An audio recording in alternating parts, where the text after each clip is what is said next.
Hi, hello, welcome to my channel. Newly started channel ఇది. So launch చేయడమే game changer రివ్యూతో చేస్తే బాగుంటుంది అని చెప్పి ఛానల్ వెయిట్ చేసి అన్ని విధాల రీసెర్చ్ కంటెంట్తో మీ ముందుకు రావాలని ఈరోజు లాంచ్ చేయడం జరుగుతుంది. So please subscribe and like and also comment about my voice and narration and any mistakes I can retrieve. Always acceptable whatever might become. Okay, topic lo gelte game changer. Shankar lanti most popular director and most handsome and professional actor ga edina Ram Charan gari kalayikalo vachina game changer movie unexpectedly it is a disappointed. ఎందుకు ఏంటి అని అంటే నాకు కనిపించిందల్లా ఒక 3 points ఉన్నాయి. First point వచ్చేసి శంకర్ గారు, second వచ్చేసి Dil Raju and third one Ram Charan. Ram Charan గారు looks wise and acting wise is always perfect and okay.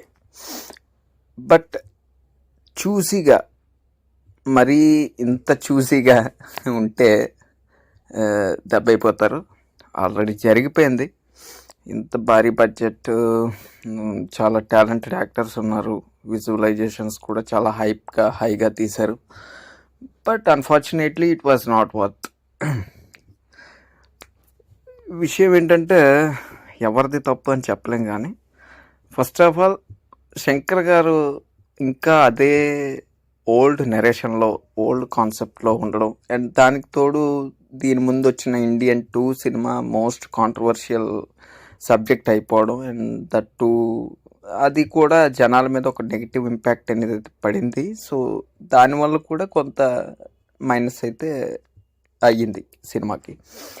And next second point వచ్చేసి దిల్ రాజు గారు మోస్ట్లీ చాలా సక్సెస్ఫుల్ పర్సన్ అండ్ చాలా చిన్న డిస్ట్రిబ్యూషన్ దగ్గర నుంచి ఈరోజు మోస్ట్ పాపులర్ సక్సెస్ రేట్ ఉన్న ప్రొడ్యూసర్ కింద ఎదిగారు. And he's one of the finest producer and subject మీద మంచి కమాండ్ ఉన్నటువంటి వ్యక్తి అని కూడా ఇండస్ట్రీలో చాలామంది చెప్తారు.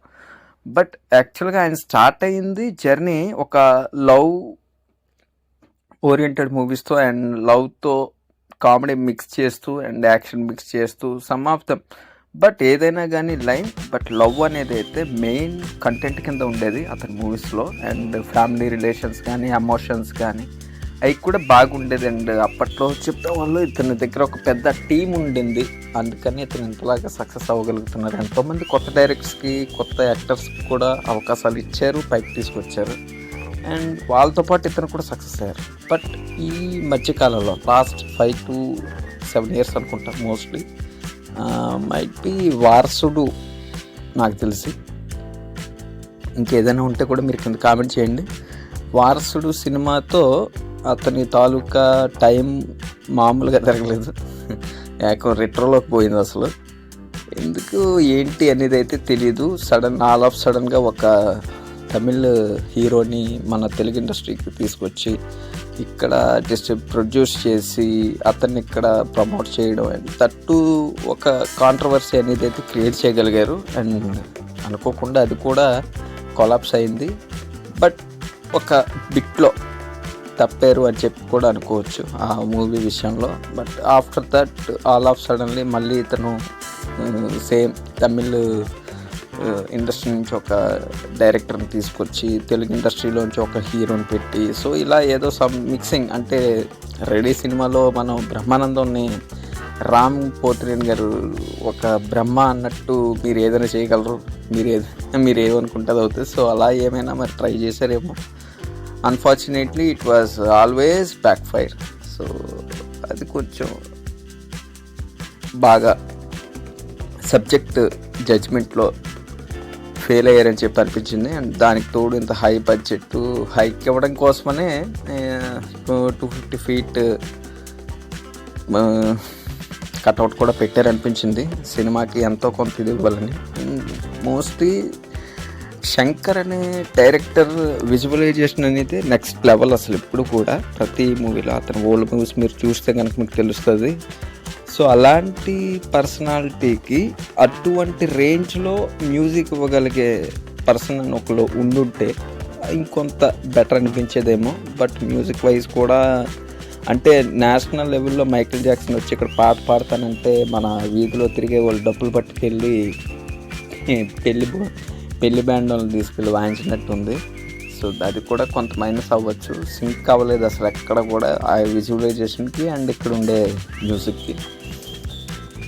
మోస్ట్లీ రామ్ చరణ్ గారి థర్డ్ పాయింట్ ఏంటంటే ఏదో ఒక హిట్ వచ్చిన తర్వాత ఆ హిట్ ఇచ్చే సక్సెస్లో ఆ సక్సెస్ ఇచ్చిన మూడ్లో ఎనీ అదర్ సబ్జెక్ట్ కొన్నిసార్లు బోల్తా పడిపోతుంటుంది. సో అలాగా ఇతను అయ్యారనిపిస్తుంది. ఎందుకంటే బ్యాక్ తన పాత సినిమాలు కూడా చూస్తే కనుక ఒక హిట్ వచ్చిన తర్వాత ఆటోమేటిక్గా ఒక ఫ్లాప్ అనేది ఉంటానే ఉంది. సో ఆ రకంగా ఇతను సక్సెస్ అయిన తర్వాత ఆ సక్సెస్ మూడ్లో తీసుకునే సబ్జెక్ట్స్ లేదా జడ్జిమెంట్స్ కానీ రాంగ్ ఫైర్ అవుతున్నాయి.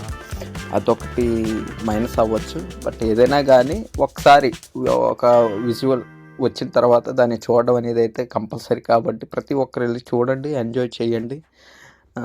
చాలా ఖర్చు పెట్టాము అని కూడా చెప్తున్నారు. 75 crores అప్రాక్సిమేట్లీ సాంగ్స్ మీద పెట్టారు అని చెప్పారు. సో అది కూడా వర్తబుల్ అయ్యిందా లేదా అనేది కూడా మీరు థియేటర్కి వెళ్తే మీరు ఎక్స్పీరియన్స్ చేయొచ్చు. యాక్చువల్గా శంకర్ గారు అనేసరికి సాంగ్స్ చాలా డిఫరెంట్గా, అంటే వేరే అదర్ ఎనీ డైరెక్టర్ తీయలేనటువంటి లొకేషన్స్ కానివ్వండి, లేకపోతే విజువల్ వండర్గా ఆయన చూపిస్తారు. సో దానికోసం అయితే మనం కంపల్సరీ వెళ్ళొచ్చు. అండ్ రామ్ చరణ్ గారి యాక్టింగ్ అంటే మనం చెప్పేదేం లేదు. రంగస్థలంలో already he has been proved. And so ఇందులో కూడా ప్రూవ్ చేసుకున్నారు. బట్ తను చేసిన యాక్టింగ్ ఏదైతే ఉన్నదో, తను చూపించిన ఎఫర్ట్ ఇదంతా కూడా ఒక రాంగ్ సబ్జెక్ట్కి కన్వర్ట్ అవ్వడం వల్ల దెబ్బ అయింది అయితే చెప్పొచ్చు. రెండోది ఏంటంటే శంకర్ గారు ఆల్రెడీ ఒక సేఫ్ గోల్ అయితే వేసుకొని ఉంచుకున్నారు. కథ అయితే నాది కాదు, కార్తిక్ సుబ్రాసన్ దగ్గరికి వెళ్ళి తీసుకొచ్చాను అని. సంహౌ ఎక్కడైనా ఆయనకి ఒక బిట్ తెలిసి ఉండొచ్చేమో, అనిపించి ఉండొచ్చు సినిమా ఏదైనా ఒకవేళ అటు ఇటు అయినా కానీ. సో ఐఎమ్ ద సేఫ్ అన్నట్టు మోస్ట్లీ అంతే. ఇంకా అవుట్డేటెడ్ వాల్యూస్తో మూవీస్ని తీసుకెళ్ళడం. ఎందుకంటే ఈ రోజుల్లో అంతా కూడా ఒక హైకు ఎలివేషన్, ఫైట్స్, బీజిఎమ్స్ వీటి మీద రన్ అవుతుంది సినిమా అంతా కూడా. బట్ ఇలాంటి మూమెంట్లో ఒక క్లాస్ లుక్ తోటి, ఒక క్లాసీ బీజిఎమ్స్ తోటి, ఒక స్మూత్ నెరేషన్స్ తోటి సినిమాని హైక్ ఇవ్వడం అంటే అది చాలా కష్టం. ఇది గైస్ మన review. So please like, share and subscribe and bell icon కూడా ప్రెస్ చేసి ఉంచుకోండి. అండ్ ఇలాంటివే ఇంకొన్ని చాలా మోస్ట్ కంటెంట్ రీసెర్చ్ చేసి మీకోసం నెక్స్ట్ నుంచి చాలా వీడియోస్